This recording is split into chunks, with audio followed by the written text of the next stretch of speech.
Hey, this Ramon channel is Alpha 4, and I could call this in defense of Bishop Barron, but it's kind of not. Lately, around the Catholic YouTube, which I guess technically I'm a part of, there was a little bit of a hubbub about whether or not hell is empty or hell is full of people.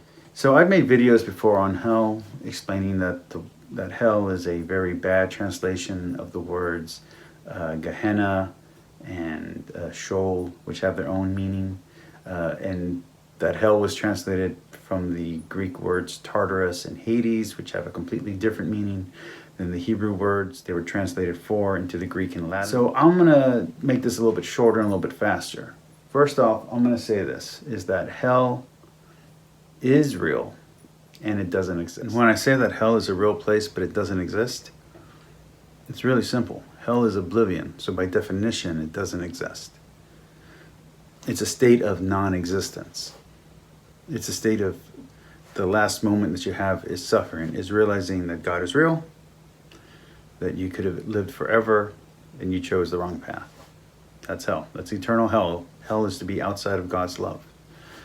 That's turning away from God permanently. That is a state of non-existence and non-being. And that is what Christians and Catholics and most religious people are trying to avoid. So what do I mean by that? Hell is a state of being called oblivion. And for Catholics and for many Christians, death or oblivion is being outside of God's love. Life is being inside of God's love. So if you're in the light of God, you are alive and eternal. If you're outside, you are outside of God's light, outside of God's love, outside of God's sight, then you are in hell and you are dead.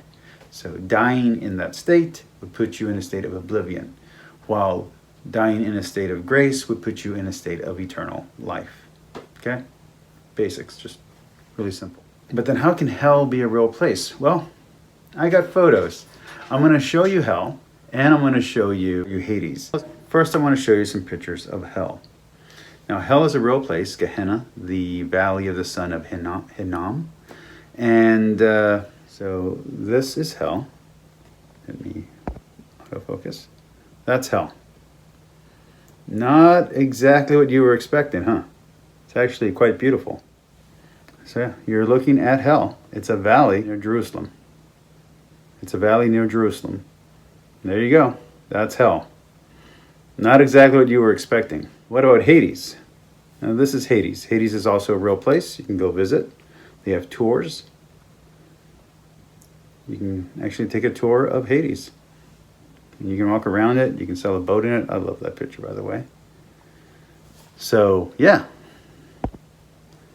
Hades and hell, they're real places. You can go visit them.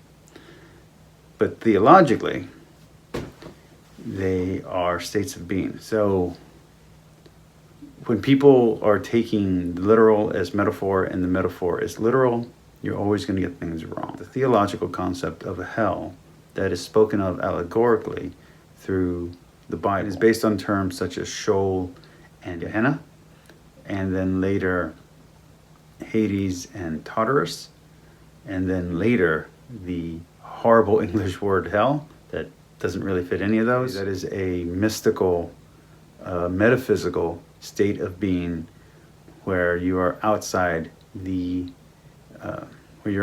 God's love, and therefore dead, and dead for all eternity. The hell that most people are familiar with is actually a fictional hell based on fiction from people like Virgil or Dante or Milton. That's where you're getting your images of hell from, if not from Supernatural and other TV shows. You know, that's not really the biblical hell or the theological hell that people speak of.